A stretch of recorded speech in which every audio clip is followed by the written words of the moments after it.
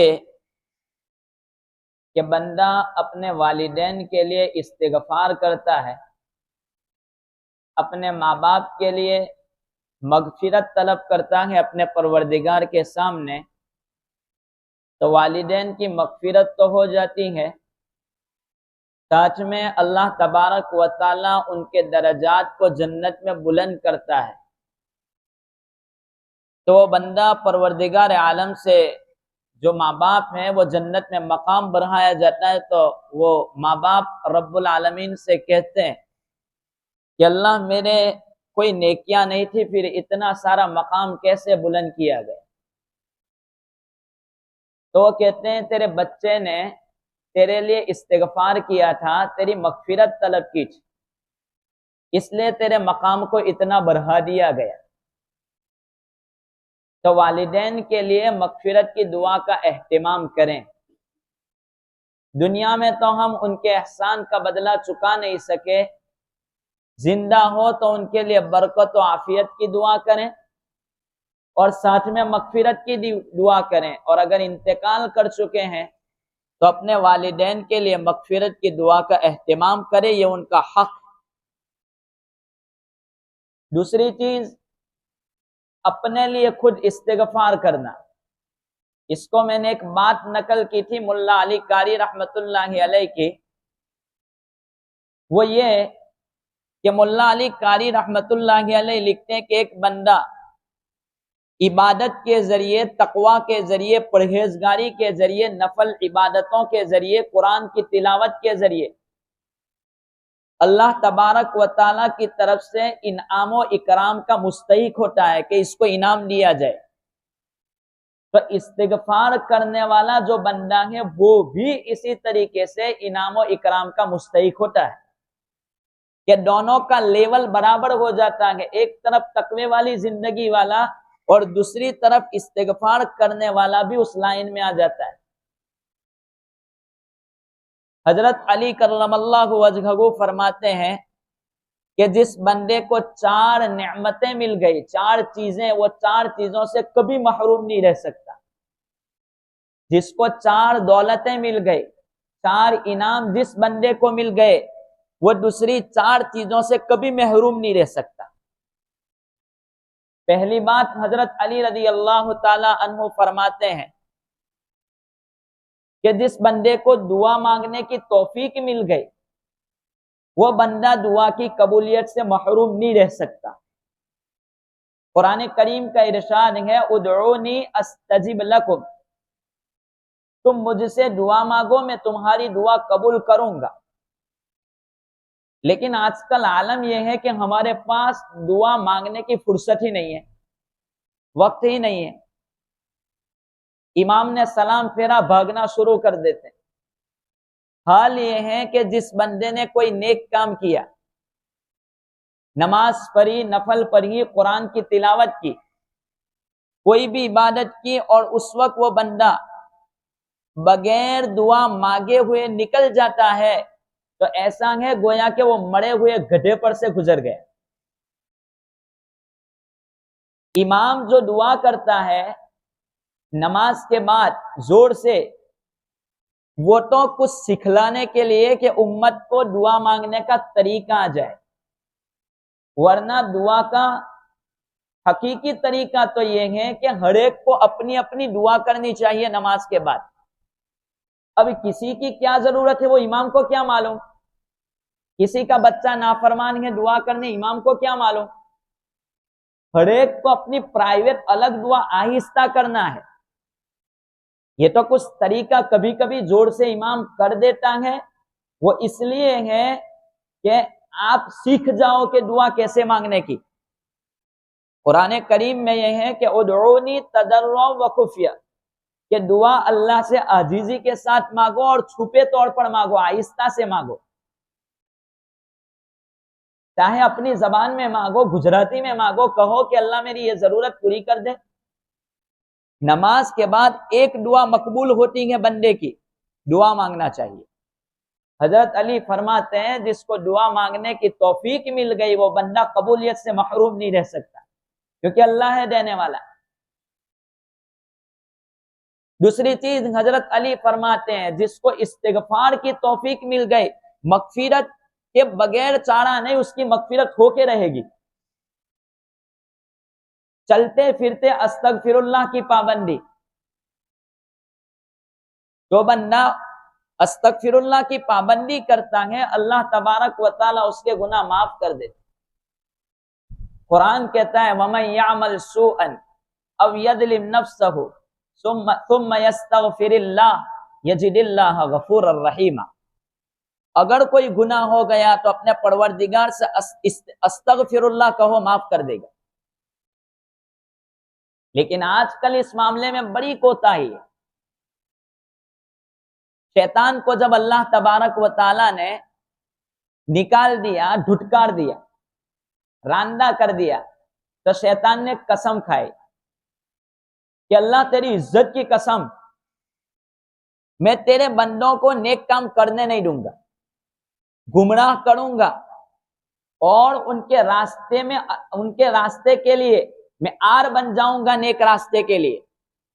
अल्लाह तबारक व तआला ने उस वक्त कसम खाई, व इज्जती व जलाली व इर्तिफाई मकानी, मेरी इज्जत की कसम, मेरे जलाल की कसम, मेरे ऊंचे मर्तबे की कसम, ला अज़ालु अस्तगफिरु लका, कि मैं बराबर बंदे को माफ करता रहूंगा जब तक कि मेरा बंदा जब तक के मगफिरत तलब करता रहेगा। अगरचे शैतान बहकाता रहे, आप अस्तगफिरुल्लाह पढ़ते रहे। हजरत अली ने दूसरी बात फरमाई, अस्तगफिरुल्लाह बंदा विर्द करता रहता है तो मगफिरत उसकी हो जाती है। ऐसा नहीं कि आदमी जैसा वैसा पढ़ता रहे, चाहे कम पढ़ो लेकिन दिल से पढ़ो, अस्तगफिरुल्लाह अस्तगफिरुल्लाह, इसका कोई मतलब नहीं।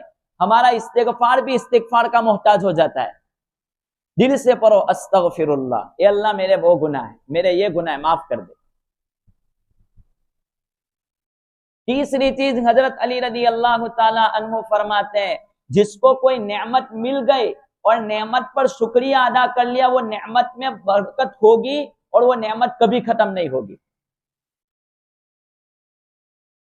हमारे पास आलम यह है कि नेमत मिल जाती है तो उस नेमत पर शुक्रिया की तौफीक तो नहीं होती, लेकिन जब कोई तकलीफ मामूली आ जाती है तो उस वक्त शिकवे और शिकायतें हमारी जबानों से निकलते रहते हैं। शुक्रिया का मादा हमारी जबानों से निकल गया, हमारे दिलों से शुक्रिया निकल गया। उरवा इब्ने जुबैर रदी अल्लाह रहमतुल्लाह अलैह बहुत बड़े ताबी है।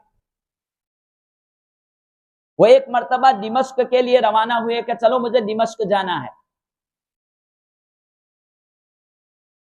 वलीद इब्ने यजीद के पास वो पहुंचे दिमश्क। अब रास्ते में उनको एक ठोकर लग गई। ठोकर लगने की वजह से पैर में बड़ा शिद्दत से दर्द होने लगा। जैसे वैसे करके वो पहुंच गए दिमश्क। उरवा इब्ने जुबैर जब वहां पहुंचे तो वलीद इब्ने यजीद ने डॉक्टरों और हकीमों को जमा कर दिया कि इनका इलाज करो। तमाम डॉक्टरों की टीम ने यह फैसला कर दिया कि इनका पैर काटना पड़ेगा, कोई इलाज नहीं है। तो उरवा इब्ने जुबैर ने कहा कोई मसला नहीं, काट डालो, अब जरूरत है तो क्या करेंगे। लेकिन फिर डॉक्टर ने यूं कहा कि मसला बड़ा खतरनाक है, आपको बेहोश करना पड़ेगा वरना तकलीफ ज्यादा होगी। कहा कि बेहोशी के आलम में तो मैं रब्बुल आलमीन से गाफिल हो जाऊंगा।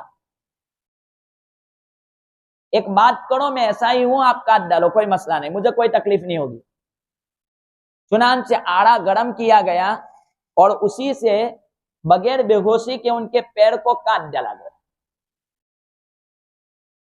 जल्ला बराबर तकलीफ का इजहार नहीं किया और वो पैर पकड़ करके अपने सामने रखा और ये कहने लगे, ए अल्लाह तेरा शुक्र है कि मेरे एक पैर का इम्तिहान लिया, बाकी के मेरा आजा तो सलामत रखे तूने। अभी ये दुआ से फारिग ही नहीं हुए थे कि एक आदमी ने आकर के खबर दी, आपका बेटा छत पर से गिरा, इंतकाल हो चुका। तो कहने लगे इन्ना लिल्लाहि व इन्ना इलैहि राजिऊन, मेरे बेटे की मौत तो आ गई लेकिन मेरे घर दूसरी जाने तो अल्लाह ने सलामत रखी, अल्लाह तेरा शुक्र है।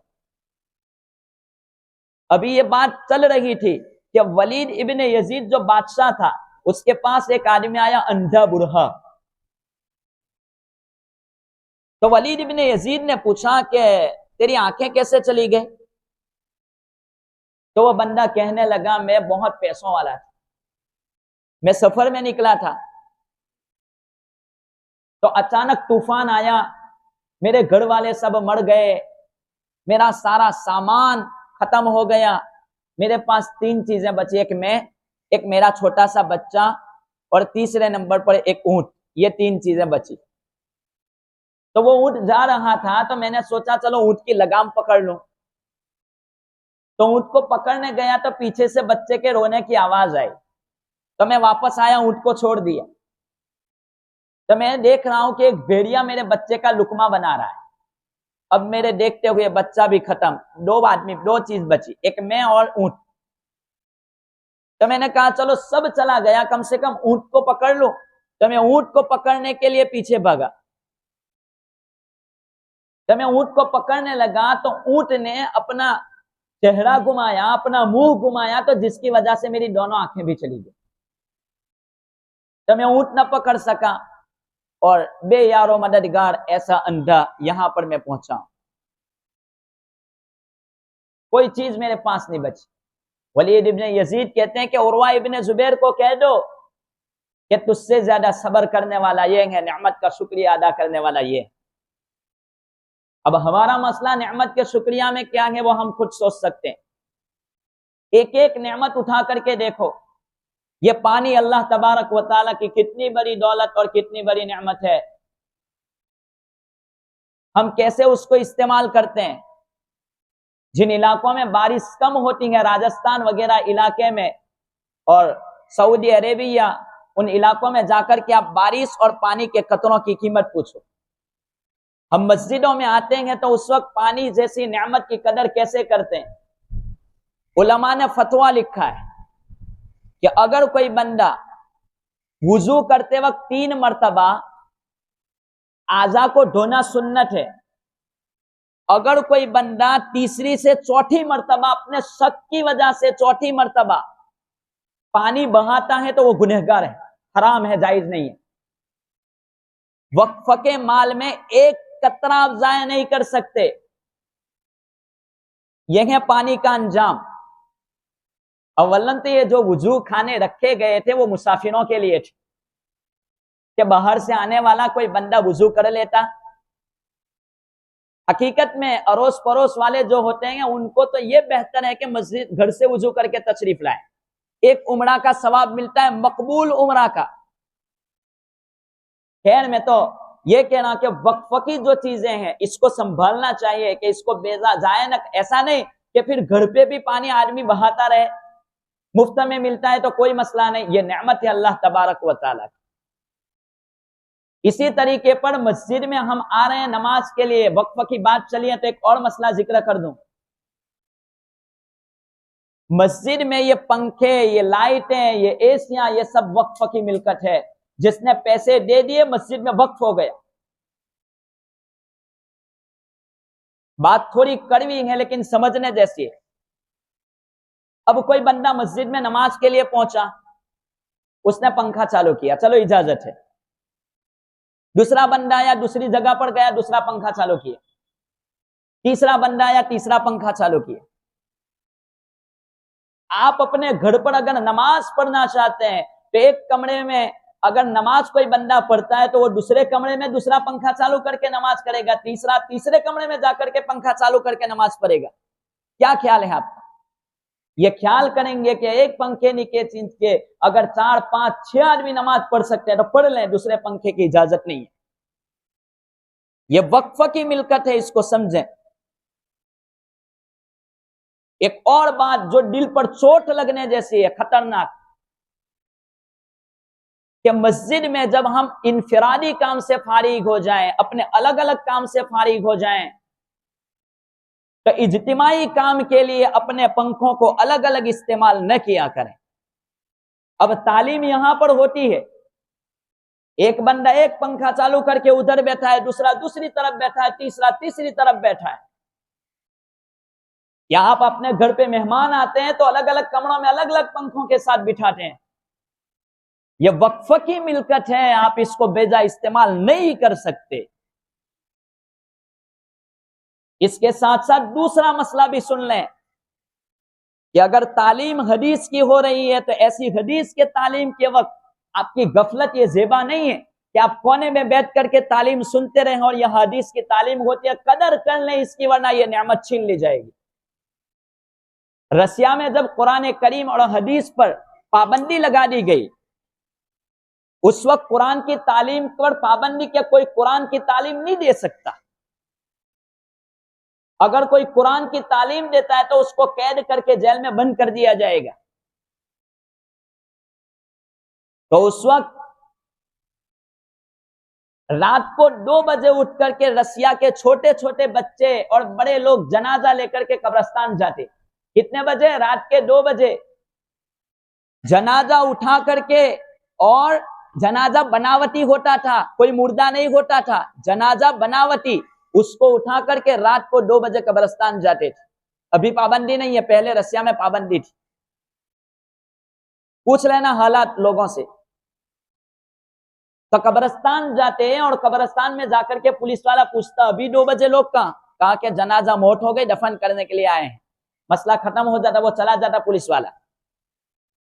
फिर कब्रें खोदी हुई होती थी, छोटे बच्चे कब्रों में उतर जाते थे और कुरान की तिलावत और कुरान की तालीम बच्चों को ऐसी हालत में दी जाती थी। कदर कर लो इस कुरान की, ये हदीस की कदर कर लो। बुखारा, समरकंद, ये तमाम इलाकों में हदीस की किताबें लिखी गई, लेकिन आज वहां पर कोई नमाज पढ़ने वाला भी नहीं है। तो इतनी ज्यादा अगर कोई लेक्चर देने वाला आ जावे तो ऐसे वक्त में हम लोग बैठ करके पहली सीट पर बैठना चाहते हैं, और हदीस का जब कलाम हो रहा हो तो हमें इतनी भी परवाह नहीं। इमाम मालिक हदीस का दर्स दे रहे हैं, 14 मरतबा बिच्छू ने उनको डस लिया, अंदर बिच्छू घुस गया था, और जब हदीस से फारिग हुए तो उस वक्त उन्होंने निकाला अंदर से बिच्छू, तो देखा गया कि 14 जगह बिच्छू ने काटा है। पता चला, कहने लगे कि आप हदीस के बीच में बिच्छू को निकाल देते। कहा कि मेरे नबी का हदीस का दर्स चलना हो, मेरे लिए इजाजत नहीं है मालिक के लिए कि बिच्छू को भी निकाल दे अंदर से। क्या ख्याल है आप लोगों का? आवाज तो आपके घरों पर भी आ जाती है हदीस की, लेकिन जो कलाम, जो अजमत हदीस की होनी चाहिए वो हमारे दिलों से खत्म हो चुकी है। खुदा से खौफ करो कहीं ये नेमत छीन न ली जाए। इसलिए दो बातें कि हदीस की तालीम में खुद हाजिर भी रहें और नजदीक बैठ करके उस कलाम को सुनने की कोशिश करें। मस्जिदों में आए हैं, एशिया चालू है, तो ऐसे वक्त में अगर हमें पीछे बैठने का दिल चाहता है तो ऐसे वक्त में हम पीछे का पंखा इस्तेमाल नहीं कर सकते। जरूरत है तो आगे आकर के बैठ जाएं। ये बातें थोड़ी कड़वी हैं, लेकिन दिल से समझना, आपकी कब्र कहीं बर्बाद न हो जाए, आखिरत आपकी हलाक न हो जाए। दिल से सुनना, ध्यान से सुनना। ये सख्त जुमले हैं, लेकिन मैं आपकी आखिरत को सामने रख करके बात कहता हूं। किसी से मुझे कोई दुश्मनी नहीं है। बाप अपने बेटे को मारता है, पड़ोसी को नहीं मारता है, इसलिए कि पड़ोसी के बेटे को मारूंगा तो पड़ोसी आकर के शिकायत करेगा। अपने बेटे को मारेगा कि तू बीड़ी पीता है, क्यों पीता है, इसलिए मारता है कि मेरा बेटा कहीं बिगड़ न जाए। तो इसलिए ये बातें सख्ती के साथ कहता हूं कि कहीं आपकी आखिरत बर्बाद न हो जाए। ये वक्फ का माल है, वक्फ को संभालने की कोशिश करें। हजरत उमर रजी अल्लाह ताला अन्हु बैठे थे, काम कर रहे थे, और ऐसे काम के वक्त में हजरत अली आ गए। तो हजरत अली आए तो आपने एक चिराग को बुझा दिया, दूसरे चिराग को जला दिया। तो ऐसे वक्त में हजरत अली कहने लगे, ये चिराग जलता था, आपने दूसरे चिराग को क्यों जलाया, इसको क्यों बुझा दिया? कहा कि ये मैं उम्मत का काम करता हूं वक्फ के माल से, आप आ गए अपने जाती काम से, अब मैं अपना चिराग जलाऊंगा, वक्फ का माल में अब जला नहीं सकता। तो नेमत का शुक्रिया बजाना में नेमत को बाकी रख, नेमत को बाकी रखने के लिए। चौथी चीज, हजरत अली फरमाते हैं कि अगर कोई बंदे को दुआ मांगने की, तो तौबा करने की तौफीक मिल गई, तो वह बंदे की तौबा कबूल हुए बगैर रह नहीं सकती। तौबा करो अपने परवरदिगार से, अल्लाह मेरी तौबा कबूल कर ले। हर नमाज के बाद 2 मिनट तौबा के लिए हाथ उठा दिया करें। मैंने जिस आयत करीमा को आप हजरात के सामने पढ़ा, उसकी तफसीर में लिखा है, वमा कान अल्लाहु लियुअद्दिबहुम व अंत फीहिम। सही मुस्लिम की रिवायत है, अबू जहल नबी पाक सल्लल्लाहु तआला अलैहि वसल्लम को कहा करता था कि अगर तुम्हारा मजहब सच्चा है, दीन सच्चा है, तो अल्लाह तबारक व तआला अजाब को क्यों नहीं उतार देता? यह सवाल किया था। अल्लाह तबारक व तआला ने कुरान उतार दिया, वमा कान अल्लाहु लियुअद्दिबहुम व अंत फीहिम। और अल्लाह का दस्तूर रहा है, जिस कौम में अजाब नाजिल करना होता है, अल्लाह तबारक व तआला वहां पर नबी को हुक्म देते हैं, आप हिजरत कर जाएं, इस जगह को छोड़ दें, अब अल्लाह का अजाब आएगा। तो हुजूर को कह रहे हैं कि इनको कहो कि नबी वहां पर मौजूद है, नबी के होते हुए कभी आम अजाब नहीं आ सकता, कभी नहीं आएगा। अब्दुल्ला इब्न अब्बास फरमाते हैं कि जमाने जाहिलियत में कुफ्फारे मक्का गुफरानक गुफरानक इस तस्बीह को पढ़ा करते थे, अल्लाह माफ कर दे, गुफरानक का तर्जमा। ये तस्बीह पढ़ा करते थे, इसलिए कुफ्फारे मक्का पर आम अजाब नहीं आया।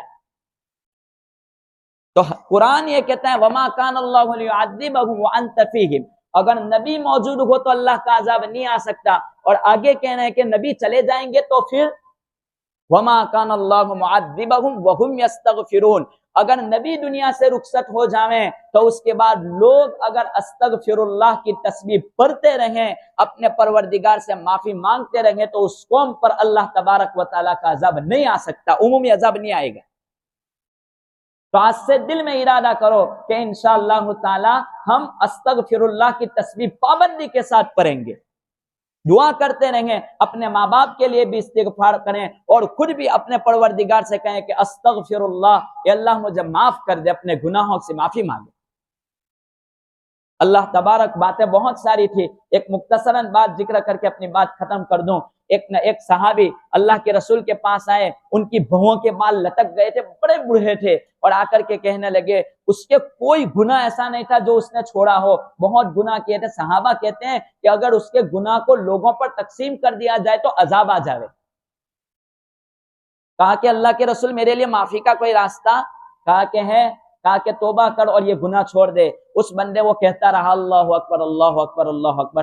कितने भी गुनाह हो जाएं, अस्तगफिरुल्लाह की पाबंदी करो। अल्लाह तबारक व तआला इन बातों पर हमें अमल पैरा होने की तौफीक अता फरमाए। आमीन व आखिरु दावाना अनिल हम्दुलिल्लाहि रब्बिल आलमीन।